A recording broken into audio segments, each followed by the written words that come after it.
Top 5, 5th place, Ichima Yuichiro.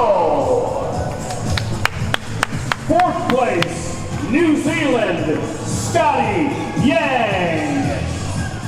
3rd place, Canada and Taiwan, Darren Cole. 我们台湾女婿寇夏龙。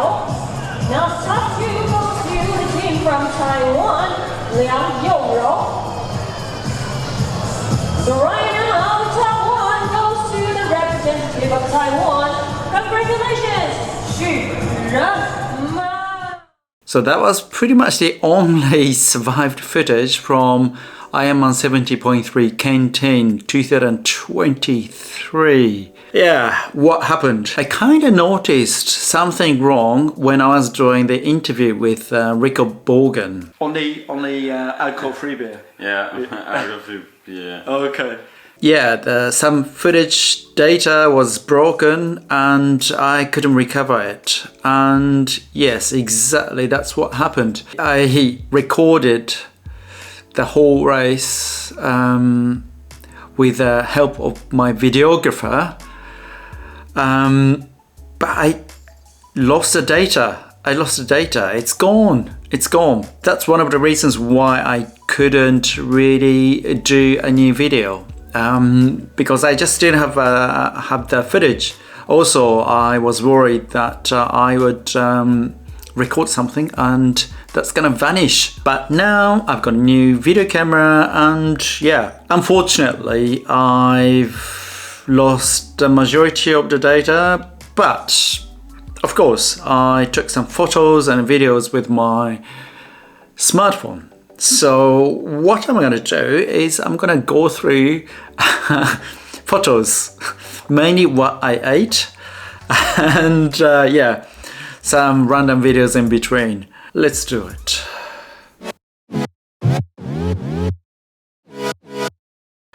This is a time when I landed in Taipei. Could have been Istanbul. We flew via Istanbul. We got checked in at the hotel straight after that, very late in the evening. I think that could have been like 9:30 or 10, almost the time for last order, and so many restaurants were already closed, so we decided to just go for Taiwanese fast food restaurant. That's the beef noodles. That's the following day. It's near the hotel, Kuan Yin, I think. That's on the opposite side. The place we stayed was slightly outside the main part of Taipei. It's called Banqiao. My pronunciation could be wrong, but yeah, last time when I went there, yeah, I really liked the location. So yeah, we decided to stay there. It's a station for the bullet train, the fast train going to the south as well. So I thought it's very convenient for the purpose of this trip. Yeah, like look at that. It's kind of looking like Millennium Falcon looking snake structure for pedestrians over bridge. Crazy, right? I really liked it. That's the time when we caught bullet train to the south. We decided to have a bit of bento. More specifically, it's Taiwan Railways bento. That's a package of it. It's really old school. I really like the design, and that's what's inside. It's like pork chop, tofu, and really hard tofu, and an egg and veggies. It's really simple on top of rice. It tasted fabulous. We went to Kaohsiung and caught a bus. Like a few hours later, we arrived in Kentin. That's a view from our hotel. Yeah, beautiful. That's the dinner. This kind of veggies, it's quite peculiar to Taiwan, I think, and it comes with a fermented lotus seeds. That's really good. You can see like white pieces. That's garlic. Highly recommended. Even now, I can't hold my saliva. Let's have a look at that. at Ironman 70.3 canteen. The finish line is inside a hotel. Yeah, so Ironman 17.3 canteen had a very interesting finish line. It was like right in the middle of the hotel, ground floor, and we had to run through the corridor to get to this finish line. Straight after this goal line, there's a banquet area or huge restaurant, and we could eat a massive amount of food. Yeah, that's amazing, including beer, which I'm gonna show you later on. This is another video. I posted these videos on my Instagram, but yeah, I'm gonna show you guys again anyway. The transition from the swim to the bike is absolutely bonkers. Like, that's where we come out, like through the tunnel, then go through the food court, kind of recreation center kind of place. Like, it's got aircon. It's got aircon. Crazy stuff. And the next one, like, we are running through like a shopping mall, recreation center. Like, look at this. Check this out.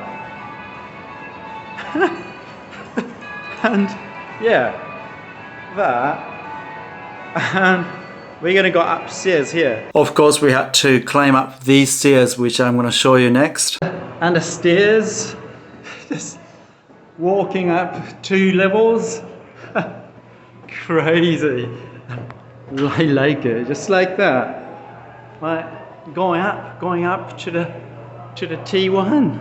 So yeah, it was quite surreal. Of course, when we started early in the morning, there weren't any hotel guests, but all the spectators and stuff. And yeah, just that was quite unusual, like really almost surreal. Oh, this is that night. It's grilled pork with crispy skin. In Cantonese, it's called siu. I hope I got my pronunciation right, because I've been away from Hong Kong for such a long time. I don't get the tone right. You can see how big that is. And that's how it got served. Of course, it wasn't hot anymore, but still quite tasty, really good. That's like a deep fried chicken, massive one.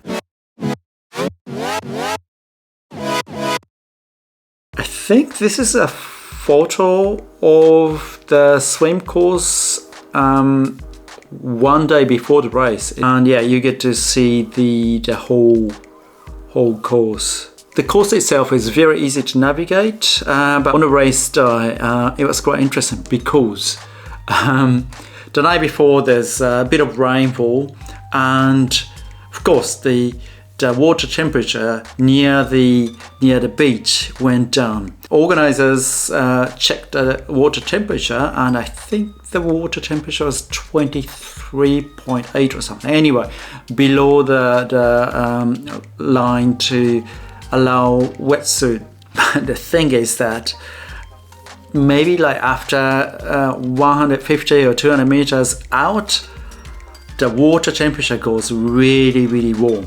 So it was, I don't know, easily 27 or something like that. That's how I felt.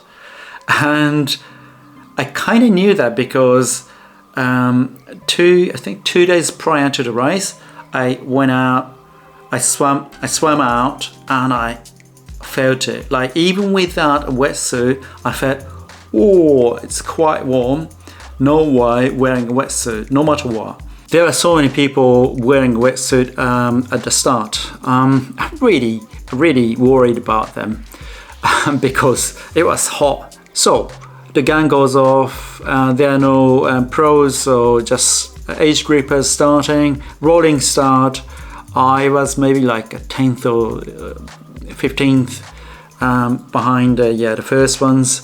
As we went out like 450 meters, like close to the turning point of the M shape, the water got rougher.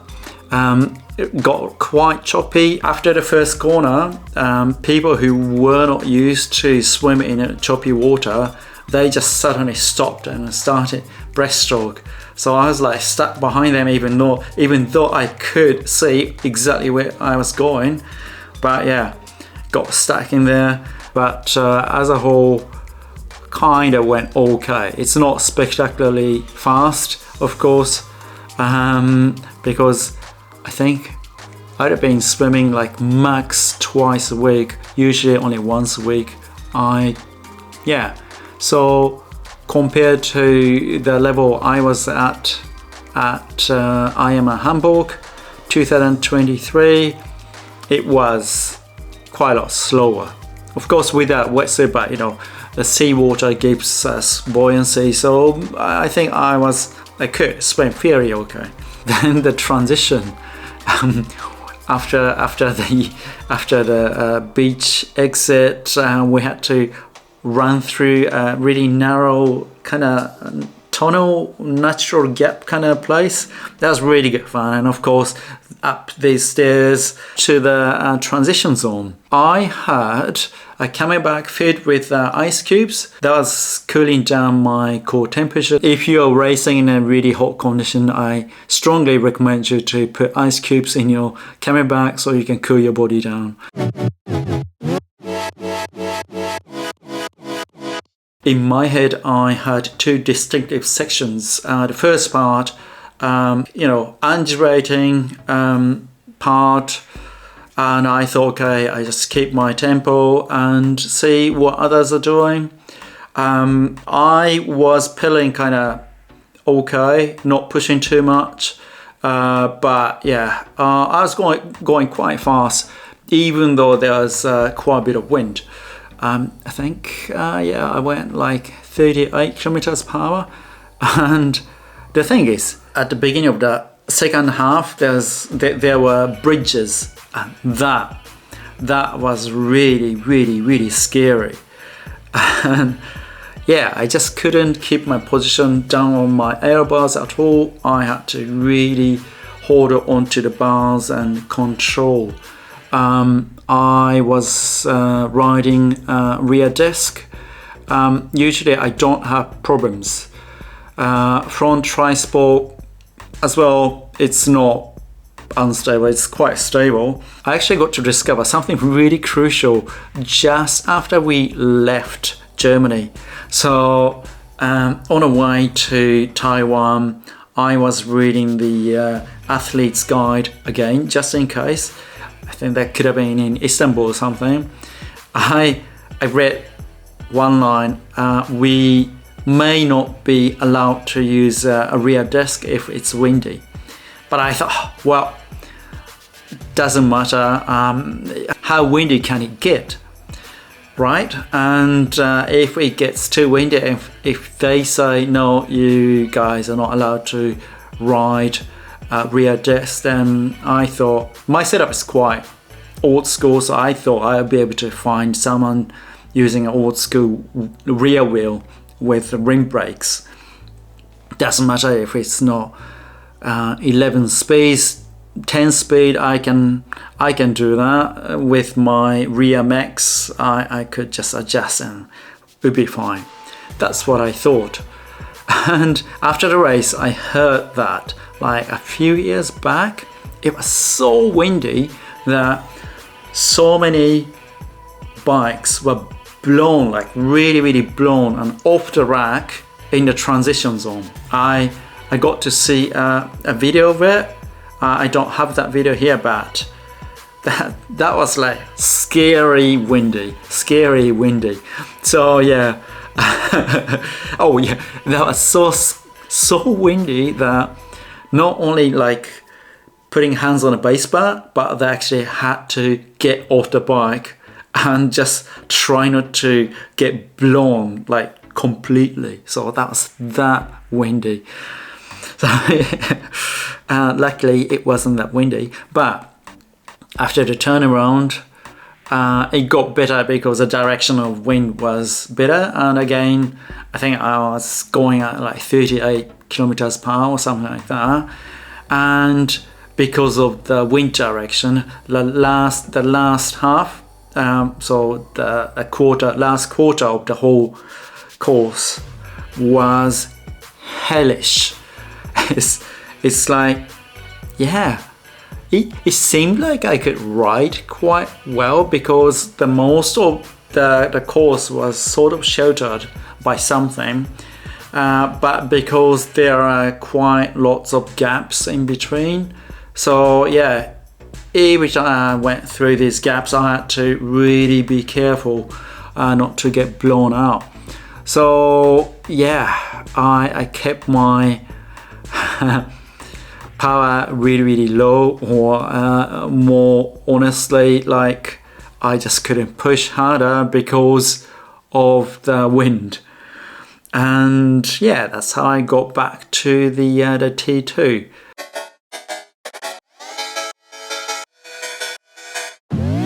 Things got quite a lot more interesting. Straight after T2, about 1 kilometer it's flat, then it goes up like that, and it's almost like, I don't know, it's almost like fishing by Ironman, because on Ironman side the bike course is flat and the run course is flat. Okay, bike course, it was undulating, even though that wasn't flat. Yeah, I can accept that. Flat-ish maybe. Honestly, that was more undulating than flat. The run course, what a lie. What a lie. 1k flat, then 3k or 2.5k, like that. And yeah, that was hard. That was really hard. I tried to stay behind one guy. He was kind of going at okay pace, just maintaining his pace. I was just going behind him, and yeah, it was going okay. And after the first climb, yeah, I could run slightly better. But the thing is, it just didn't stop there. I thought after that it would be kind of better, but it's all exposed to the sun, super strong wind. The view on the course was amazing because it's open to the Pacific. The wind was furious. It just got harder and harder, and you know, I knew my limit, and I just kept going at my own pace. Then yeah, there's a sort of like a switchback, and directly after the corner, almost like a 180-degree corner, it was going up like that, and that's when I got a cramp, like the first one, and that could have been like last 3k's to go or something like that.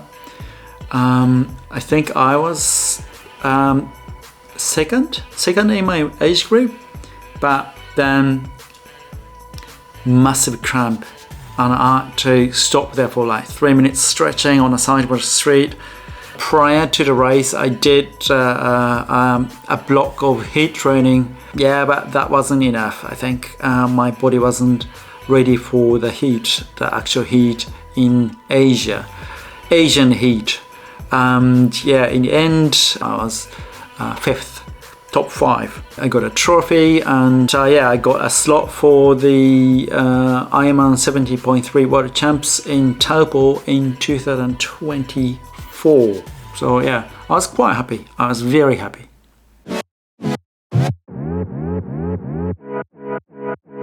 I think this is a video of the food after the race. This is the first time getting pig ears and tofu and fried rice as a after race meal. Crazy, but I'm loving it. Yeah, that's what I could eat after the race. I love this kind of food. And the next one up, that's the first beer after the race. After the race, they provide real beer with alcohol. Taiwan beer, classic.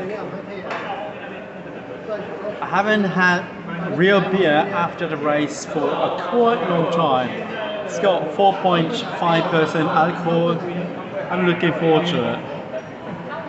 In fact, I might just pop it now.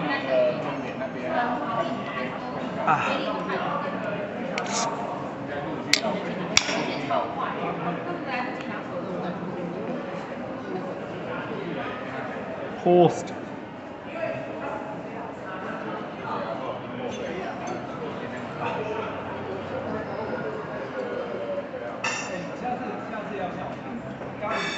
Ice cold. I like it. Usually in Germany, after the race, we get to have alcohol-free beer because beer brands sponsor with alcohol-free beer. Because I hadn't been drinking beer with alcohol for quite a long time, I actually struggled to finish the whole can. It's only 350 milliliters, but still, I struggled.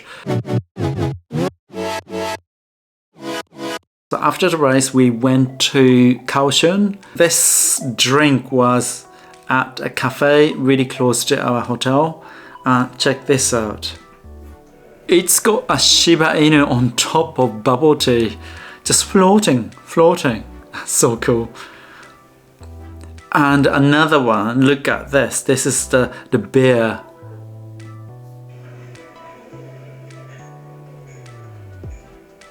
Do you see like how it wobbles? It's just so cute. This is a view from our room at the hotel. Yeah, that's really nice. These are the shots of the Dragon Tiger pagodas. Unfortunately, we couldn't go in because it was under construction. So we decided to just go there in the evening or at night rather. And yeah, took some photos. It's a shame we couldn't really go in and get good luck, but yeah, at least we could see what it's like at night. That's me proudly standing just in front of the pagodas. I think that's a turtle. Yeah, that's a turtle. Me looking stronger, even stronger by the turtle, and looking kind of bit odd on top of the turtle. Cracking up. Many different spots, really beautiful. Yeah, different statues, different spots. That night we had dinner at a Japanese fusion kind of place, and that's veggies, not the one I mentioned earlier on, but it's called donzoi in Cantonese. I'm not sure what that is in Mandarin Chinese, but yeah, that's really tasty as usual. That's like salmon fried rice with the salmon roll on top. Tasty.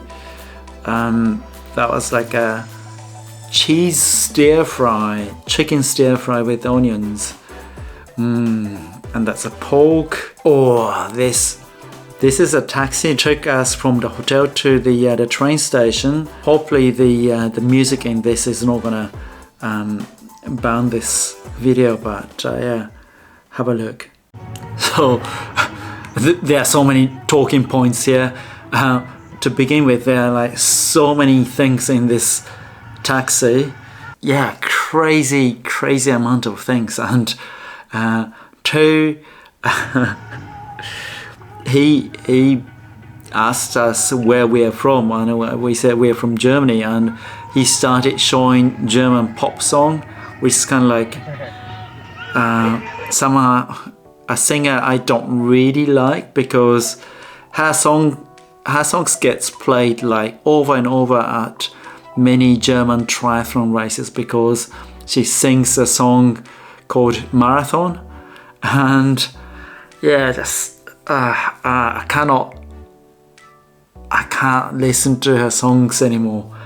And third, I had my bike at the back of that taxi. It's a RAV4, Toyota RAV4, but my bike case couldn't fit into the boot, and he actually had the boot sort of semi-closed. It wasn't totally closed, and that was like a balanced with another suitcase on top. I was like, whoa, oh, please drive carefully, you know. In the end, nothing happened, but yeah, I was a bit scared. So yeah, that was Kaohsiung. Then we moved to Taichung with a bullet train, and yeah, it's a random shot of a street on our way to the hotel. This is a photo of a quite famous place in Taichung. It used to be a hospital run by a Japanese doctor, and yeah, they renovated it like 10 years ago, and now it's so cool inside. In Taichung there are so many old rundown buildings, but they make it somehow really cool. We didn't go to the new part of the city, we just stayed in the old part, and old part of the city is just like full of these ruined gems. Just if you like this kind of buildings, just go to Taichung. It's an amazing city. At that hospital renovated place, there's a restaurant, and we had an amazing meal. That's a drunken chicken. These cucumbers were very nicely prepared. These noodles, somen noodles, like Japanese somen noodles. They put camellia oil, and the flavors really interesting. I had never eaten anything like this before. That's a fried rice made with dried fish roll. You can get something similar in Italy as well, but this one is a fried rice version. You can see these brown bits. That's a dried fish roll already, but on top of it, you know, this fine brown, light brown powder. That's how they sprinkle the dried fish roll on top. Just grated, finely grated. Oh, just by looking at these dishes, oh, amazing. That's the interior of that restaurant, and that's a view from the restaurant. Downstairs they sell souvenirs and sweets and tea, and yeah, really lovely. And yeah, upstairs showing their history. That's the ceiling of souvenir section. They actually keep this old structure there. Yeah, super lovely. It's amazing to utilize this kind of old buildings.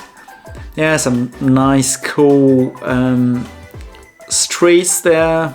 That was on our way to this place, the very original tea shop where they invented tapioca tea. So if you are in Taichung, I strongly recommend you guys, all of you, to go there. It tasted a bit different from other kinds which I've been drinking.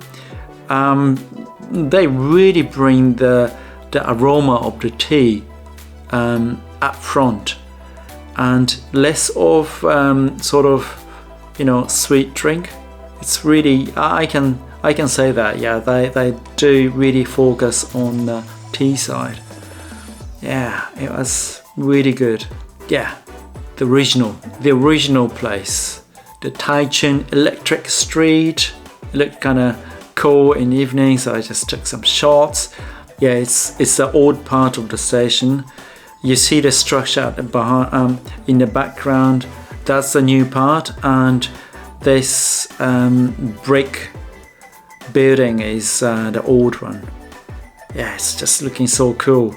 Some random art in front of the station. That's a new part, and yeah, just really interesting building.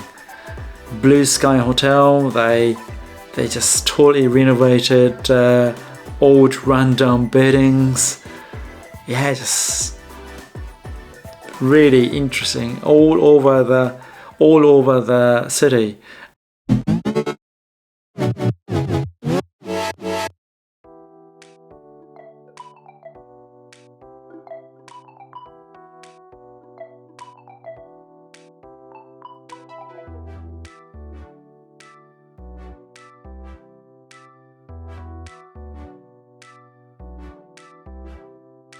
Then we got to Taipei. Went to a Taiwanese tea lounge right in the middle of the city.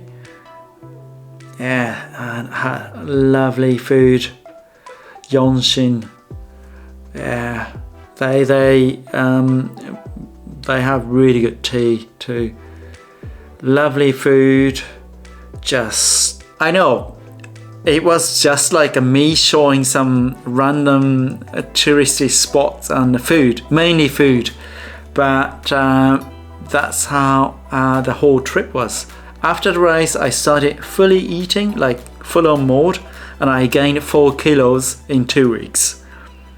Yeah. Don't worry, I just got rid of like 2.5 kgs within a week or two after we came back to Berlin. But yeah, what's new for 2024? Good question. I'll be doing Ironman Hamburg and Frankfurt. Yes, double Ironman within 2.5 months. In December, I'll be doing the Ironman 70.3 World Champs in New Zealand. Also, yeah, there will be heaps of new things coming, which I can't really disclose at this moment. I'm thinking about changing what I do on this channel. As you know, I didn't release so many videos this year because I started coaching business. Coaching, triathlon coach or endurance coach and personal trainer business for my team and also for private clients. Interestingly, I didn't get many clients for personal training, but just lots more for triathlon.